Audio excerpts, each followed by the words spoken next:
Hey y'all, we're going to be doing chapters 18 through 20 of Alabama Moon tonight, or today.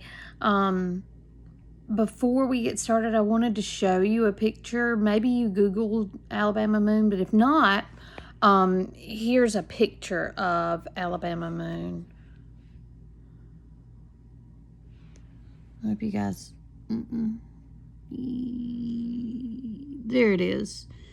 Can you guys see that? That's Alabama Moon. So I just wanted you to see the three boys. That's Hal, Kit, and Moon. And see if you could picture who was who in that picture. Okay? All right. We're going to get started now. We're going to do 18 through 20. It's getting into the good stuff. Very entertaining, very kind of action-packed. And I'm going to try to be a little bit quicker than I was yesterday because it was kind of long. All right, chapter 18. The wakened birds told me that daylight was less than an hour away. Hal and Kit fell behind as I made my way up a small hill that was matted in pine needles. The smell of sap and rotten logs came to my nose like warm soup in the chilly air, and I wanted to lie down and sleep and breathe it. But I knew that getting some distance between us and the bus was the most important thing. Afterwards, I would figure out how to get food. So if you'll remember yesterday, we talked about this. Moon knows that the police are going to be coming because they're going to notice none of the boys are in the boys' home and the bus is gone. So they're going to be looking for the bus. They're going to find the bus. The bus is pretty big. And so he's trying to make as much distance between them and the bus so that they have a better chance of getting away. And you got to think, they've been walking all night. They escaped a little after midnight. And they drove for a couple of hours, maybe 3 o'clock when they got where they were. And now the sun's coming up. It's probably 6:30, 7 o'clock. So they've been walking for 4 hours. So try to feel what they're feeling. At the top of the hill, I came to a rusted fire tower.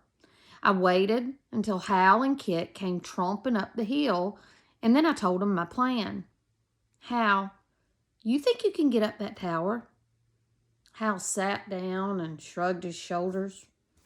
Then you climb it while Kit and I go find some food. You can keep watch. I bet you can see the bus from up there, but we won't be able to stay here for long because we've got to still make some more distance. Hal yawned. Let's get some sleep first.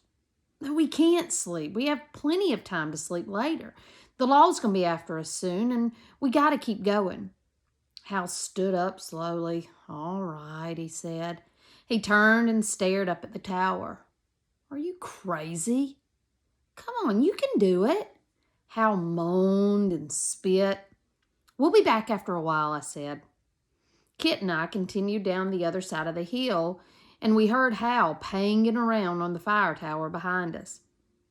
We hadn't gone far when the forest opened up into a hardwood bottom. A short distance beyond that, we found a patch of foggy swamp with cattails. I took the knife from Kit, stripped down to my underwear, and waded into the icy water. Kit watched me while I cut and gathered cattail roots. Now think about why he took his clothes off.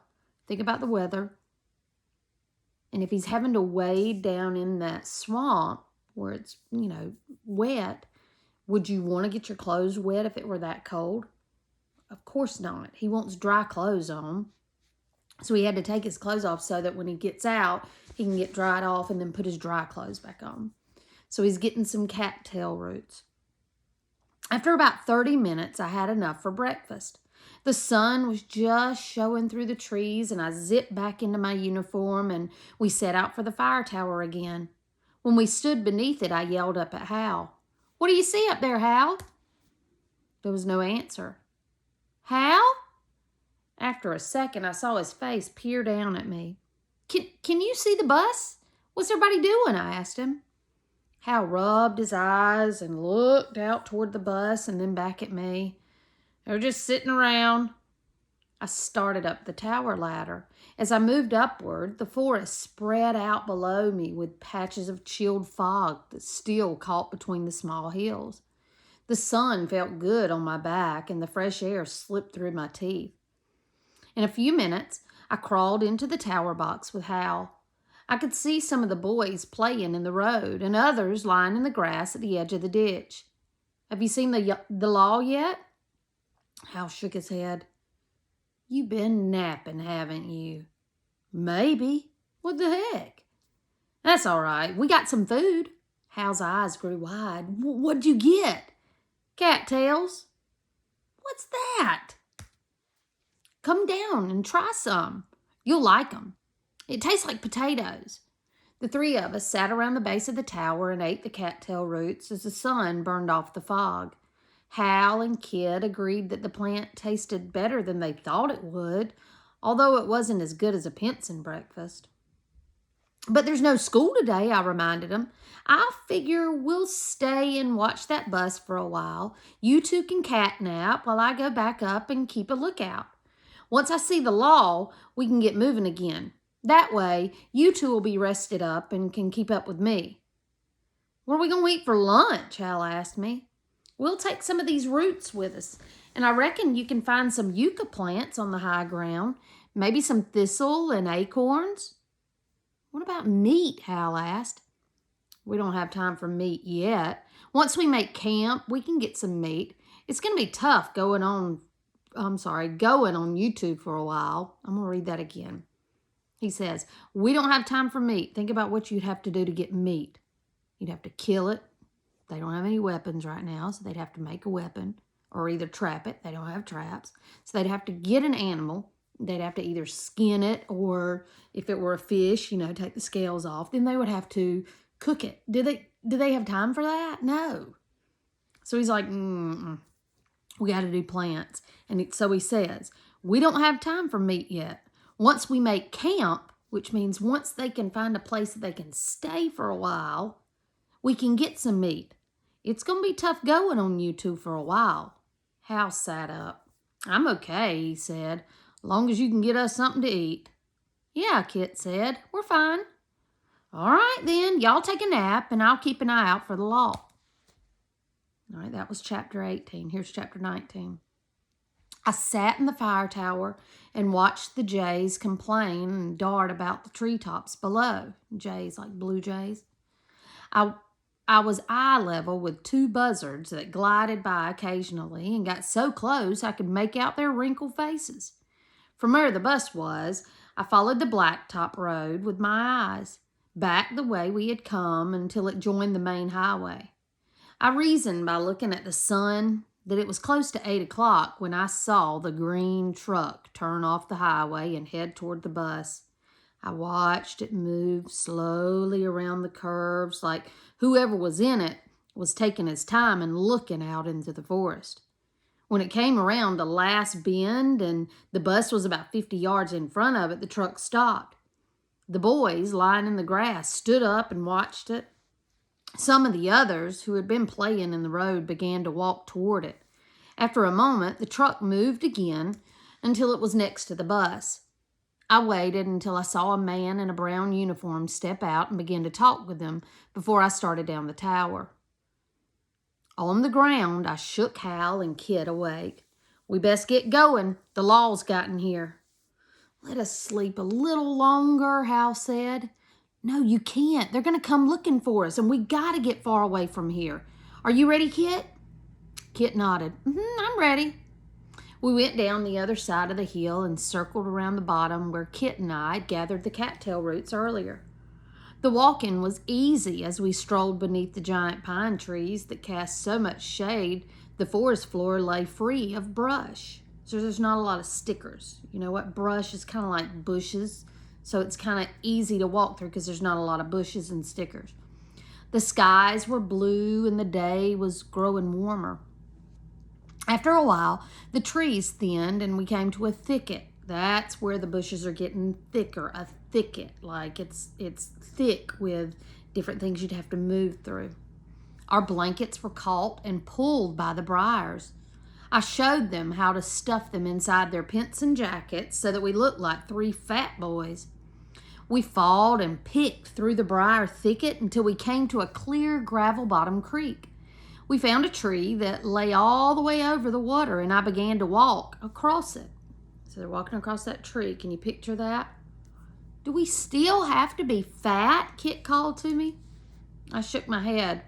No, just fat in the stickers. Remember, they put their pillow in here in their uniform. Good, Hal said. We're hot. Well, take off your jackets and tie them around your waist. You'll have to carry those blankets again. We took off our jackets and tied them. I draped my blanket around my neck, and they did the same. Then I held my arms out to keep my balance and moved slowly across the log to the other side. When we were all across, we got on our stomachs and drank from the clear water. Afterward, we laid back against a giant live oak to rest for a few minutes. I looked at my bright orange uniform and then at their white ones. We got to make some new clothes. We stand out like deer tails in these things. Out of animal skins, right? Kit said. That's right. That's when I get my hat? Kit asked. Yep, I said. How much farther? Hal asked. I was about to tell Hal I didn't know when I thought I heard something. I told him to get quiet. While I stood up and turned my ear back down the trail, I held my breath and listened. After a second, I heard it again. Dogs are already after us, I said. Kit's eyes grew wide. Both of them jumped up from where they were sitting. Dogs? Kit said. I was listening. I just nodded. Just one, but he's coming fast up our trail. He's still a mile or so back. What the heck are we going to do about that? Hal said. I don't know yet. Hal started to say something, but he didn't. A worried look spread across Kit's face. What's it going to do when it gets to us, Moon? You two don't worry about it. Give me that knife, Kit. If its tail's not wagging, then I'll fight it. Now think about that. What do dogs feel like when their tails are wagging? So what Moon is saying, if that dog's tail is not wagging, if that dog's not happy, then Moon's going to have that knife to fight the dog, okay? That's crap, Hal said. You can't fight a dog off with a crappy old knife, especially that one. We'll see, I replied. Perfect, Hal mumbled. Kit gave me the knife and I started walking ahead. After a few seconds, they ran to catch up with me. Pap had always told me that if you get into a fight with an animal, you have to get meaner than you've ever thought you could. He said that if you have a knife, it's like a big tooth. And if your tooth is bigger than the animal's, you might have a chance. But I knew that chance was slim and I was scared. For the next 30 minutes, we sloshed our way through a cane thicket where water came up over our ankles. All the while, the barking of the dog grew closer. This water will wash away our scent, won't it? Kit asked me. I shook my head. It's all over this cane we're brushing against. Kit moaned. We broke out of the cane thicket and started up a long hill. When we topped the hill, we faced a steep ravine that was covered in kudzu. A ravine is almost like a hill that goes to water, okay? It was covered in kudzu. Kudzu's like vines that are all over the ground. I looked back at my friends and they started down the trail in the direction of the barking. We might as well wait here, I said. We'll be tangled up down there by the time that dog reaches us. I'm getting up a tree, Hal said. I'm going to watch your butts get chewed up. He dropped his blanket and walked over to the black oak that grew over the ravine. In a few seconds, he was climbing up the branches. Kit looked at me like I should tell him what to do. I swallowed nervously and nodded at him. Going ahead and find one too, Kit. Are you going to fight him? I guess so. Have you ever fought a dog? No, but I don't aim for us to be sent back to Pinson. The barking grew louder. I imagined the dog loping throughout the thicket and our scent from the cane stems flowing into its nose. I told Kit to get going, and he dropped his things and began to climb the black oak after Hal. I pulled out the knife and turned and faced the trail. I got into my fighting stance and concentrated on where I thought the dog would leap out. So here it comes. Chapter 20. The bloodhound burst from the cane thicket and leaped onto my chest before I had time to study his tail. I landed on my back with him on top of me. My arms were tangled and somewhere beneath me, and my legs were pinned down by the dog's weight. Kit and Hal yelled at me from up in the tree. All I thought about was what it would feel like when the bloodhound took his first bite of me. I squeezed my eyes shut and just waited, but the bite never came. The bloodhound licked me until I brought my hands up to shield my face. The tongue slapped me with slobber on my cheeks and forehead, and I turned over on my stomach. Stop, I yelled at the ground, but I felt my hair getting wet and cow-licked. Eventually, I managed to draw up my knees and stand up. The bloodhound looked at me like I should tell him what to do. When I began to wipe my face with the sleeve of the uniform, he put his nose in the air and woofed. He's nice, Kit yelled from the tree. I studied the dog's tail as it whipped left and right. I breathed deeply and lowered the knife. Yeah, come on down. In a moment, they were there with me on the ground, and Kit began to pet the bloodhound on the back. I finished wiping my face and leaned over to read the dog's tag. And here's what it says on his tag, like the thing around his collar. Snapper, Davy Sanders, 34 Big Pine Road, Gainesville, Alabama. It's Sanders' dog, I said. His name's Snapper. Who's Sanders? Asked Hal. He's the law. He's the constable that made me go to Pinson. I figure he's about hornet mad that I busted out of there. He doesn't train much of a dog, Hal said. I imagine this dog's about as happy to get away from Sanders as everybody else is. Hal shook his head. I think you're crazy, Moon. You hadn't seen crazy till you seen Sanders. Kit hugged Snapper around the neck. The dog was so large that he didn't have to bend over far to do it. Let's bring him with us. I don't care who comes, I said, dogs or people.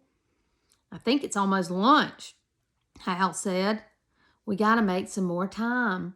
As soon as Sanders figures out we have his dog, he's going to think of something else. He's probably been following Snapper, and he's not too far away. I looked at Kit, and he nodded at me. All right, Hal said, sighing. Let's go. We fought our way down the side of the ravine until we were at the bottom, where a creek ran through white sand. Snapper came after us, drooling lines of foamy spit from his mouth and slapping us with his tongue when we weren't paying attention.